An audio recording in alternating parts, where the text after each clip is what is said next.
Shalom, shalom, meus queridos irmãos, como está a sua mente, como está o seu coração? Espero que esteja tudo na mais perfeita paz. Eu sou o pastor Paulo Nascimento e esse é mais um vídeo resposta aqui do canal falando de Bíblia. Queridos irmãos, na verdade, muitas coisas estão sendo faladas nos nossos dias e que alguns dos nossos irmãos não conseguem sustentar ou usam textos isolados para tentar fazer uma máxima, forçando o texto e assim formando um anacronismo ou até mesmo formando uma heresia. E nos nossos dias, quando não colocam a culpa nos historiadores, como Flávio Josefo e outros mais. Vai citar alguma coisa da tradição judaica? Cita a fonte, queridão. Vai citar dos reformados? Cita qual é o reformado. Foi Lutero, foi Calvino, foi Zwingli? Quem foi que falou? Vai citar alguma coisa da tradição católica? Fala qual é a referência. É Joseph Ratzinger?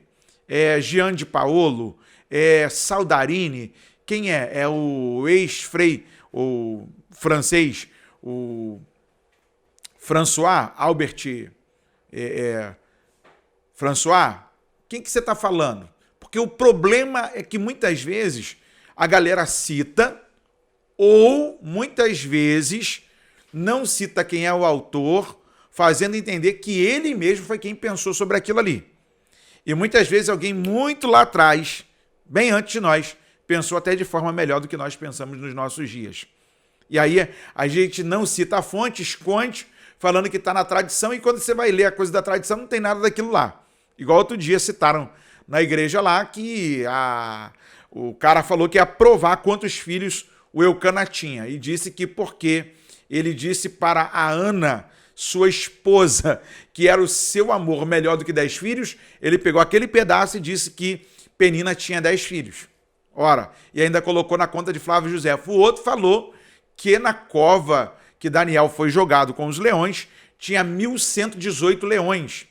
A outra disse lá que o João Batista estava morto no ventre de Isabel, já não sei quantos dias, com um cordão umbilical enrolado no pescoço, quando Jesus, que estava dentro do ventre de Maria, Maria vai saudar a Isabel, o poder emana de Jesus ainda no ventre de Maria, passa pelo corpo de Maria, toca no de Isabel e toca em João e ressuscita João. Falei, gente, que isso? A Bíblia diz que ele seria cheio do Espírito Santo desde o ventre da sua mãe. E a galera não consegue entender algumas situações e acabam por falar coisas e colocar na conta da tradição que nem quem escreveu sabe o que eles estão falando. Dá uma olhadinha aqui, faz um confere comigo aqui, nesse vídeo que acabaram de enviar pra gente. O véu do templo não se rasgou de fato pra gente ter acesso ao Santo dos Santos? Nunca, isso é balela. Não era só o sumo sacerdote? Balela. Isso não era só o sumo Só o sumo sacerdote. Entrava. E hoje? Irmão, abre a Bíblia. Vê qual o véu que rasgou pra você entrar. Hebreus 10 e 19. Hebreus 10 e 19. 10, 19. E 19. Leia, por favor, por obséquio, enquanto eu tomo aguinha na caneca do podcast, eu acredito.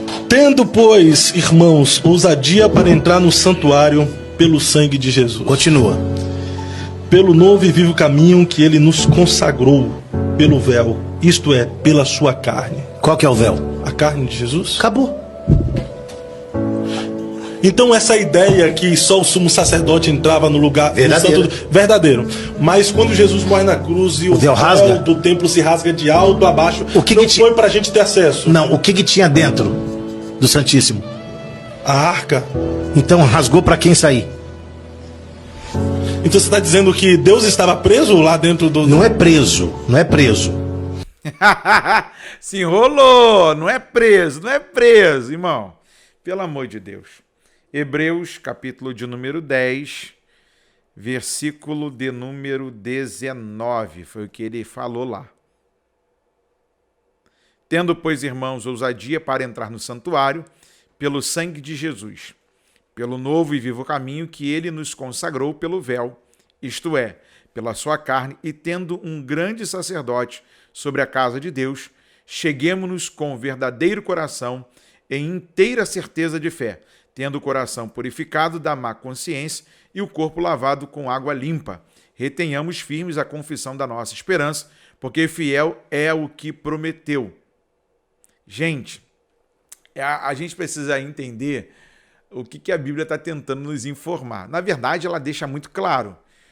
Nós, como pregadores, é que nos enrolamos na hora de explicar. E aí acontece o seguinte, ele está dizendo que o véu do templo não se rasgou. E aí quem está citando isso no Novo Testamento é Mateus, que na tradição judaica é chamado de Matitiahu, ou conhecido também como Levi, que foi alfandegário, e Jesus passando junto à alfândega. A Bíblia também diz que ele era um dos publicanos dos seus dias, ok? E ele foi parte do colégio apostólico. Olha o que a Bíblia está dizendo sobre a crucificação. Mateus, capítulo de número 27, a partir do versículo 32. O texto é um pouquinho mais extenso, eu vou só ler. Capítulo de número 27 de Mateus, falando de Bíblia, versículo 32. E quando saíam, encontraram um homem sirineu chamado Simão, a quem constrangeram a levar a sua cruz. E chegando ao lugar chamado Gólgota, que significa lugar da caveira, deram-lhe a beber vinho misturado com fel, mas ele, provando, não quis beber. E, havendo crucificado, repartiram as suas vestes, lançando sorte, para que se cumprisse o que foi dito pelo profeta. Repartiram entre si as suas vestes, as minhas vestes, e sobre a minha túnica lançaram sorte. E assentados o guardavam ali. E por cima da sua cabeça puseram escrita a sua acusação: Este é Jesus, o Rei dos Judeus. Versículo de número 38 do capítulo 27 de Mateus. E foram crucificados com ele 2 salteadores, um à direita e outro à esquerda. E os que passavam blasfemavam dele, meneando a cabeça e dizendo: Tu que destróis o templo em 3 dias, o reedificas, salva-te a ti mesmo.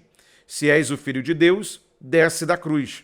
E da mesma maneira também os príncipes dos sacerdotes, com os escribas e anciãos e fariseus, escarnecendo, diziam: Salvou os outros e a si mesmo não pode salvar-se.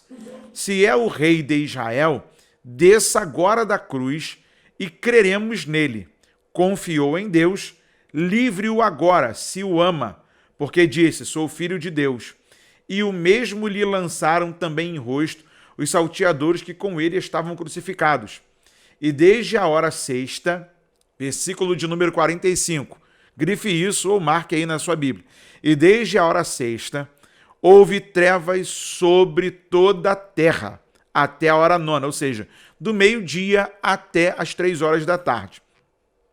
E perto da hora 9ª, exclamou Jesus em alta voz, dizendo: Eli, Eli, lema sabactani, isto é, Deus meu, por que me desamparaste? E alguns dos que ali estavam, ouvindo isso, diziam: Este chama por Elias. E logo um deles, correndo, tomou uma esponja, embebedou-a em vinagre e, pondo-a numa cana, dava-lhe de beber. Os outros, porém, diziam: Deixa, vejamos se Elias vem livrá-lo. E Jesus, clamando outra vez com grande voz, entregou o Espírito. Versículo de número 51. E eis que o véu do templo se rasgou em 2, de alto a baixo, e tremeu a terra, e fenderam-se as pedras, e abriram-se os sepulcros, e muitos corpos de santos que dormiam foram ressuscitados. E saindo dos sepulcros, depois da ressurreição dele, entraram na cidade santa e apareceram a muitos. E o centurião e os que com ele guardavam a Jesus, vendo o terremoto e as coisas que haviam sucedido, tiveram grande temor e disseram: verdadeiramente, este era o Filho de Deus.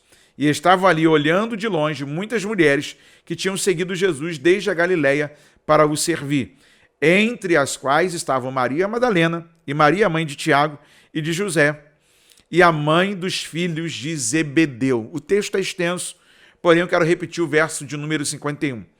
E eis que o véu do templo se rasgou em 2, de alto a baixo, e tremeu a terra, e fenderam-se as pedras. O texto é claro como água, isto aconteceu. A carne de Jesus foi dilacerada? Sim. E foi ele que, através do seu sangue, do seu sacrifício, nos deu o direito de sermos sacerdócio. Apocalipse capítulo 1, versículo 6. João afirma que Deus nos fez reis e sacerdotes. Ou seja, nós temos acesso ao templo. Antes, só quem era da classe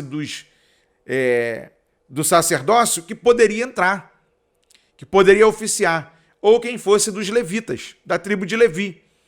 E aí você tinha a divisão, que tinha aquela galera que desmontava o templo e remontava o templo, aquela que cuidava da limpeza do santuário e aquela que oficiava diante de Deus. Só que dizer que não foi a cá, gente, tá aqui, o texto é literal. O que eu faço com o texto? O que você acha dessas pessoas que aparecem hoje querendo falar de forma extraordinária? Meu respeito aqui ao irmão e amigo pastor que coordena lá o Eu Acredito podcast. É um material muito interessante, mas muita gente fala lá e fala sem ter, embasamento bíblico e conta seus delírios. E seja adulto para entender quando é a voz do rapaz que está lá e quando é a voz do convidado. A gente precisa tomar muito cuidado, irmão, porque tem muita gente falando da Bíblia, como dizia John Stott, e que não entendeu uma vírgula do que a Bíblia está dizendo. É lógico que o véu do templo se rasgou e a carne de Jesus também. E por conta de um que foi rasgado, chamou o outro. E nós temos o acesso diante de Deus. Não precisamos de terceirização. Nós precisamos confiar que em Jesus tem o poder de nos dar o acesso entre a terra e o céu, entre o homem e Deus. Você lembra em João capítulo 1, finalzinho, que ele vai falar para Filipe e para Natanael, que ele era a escada em que os anjos de Deus subiam e desciam por ela. Ele está dizendo que o caminho é ele.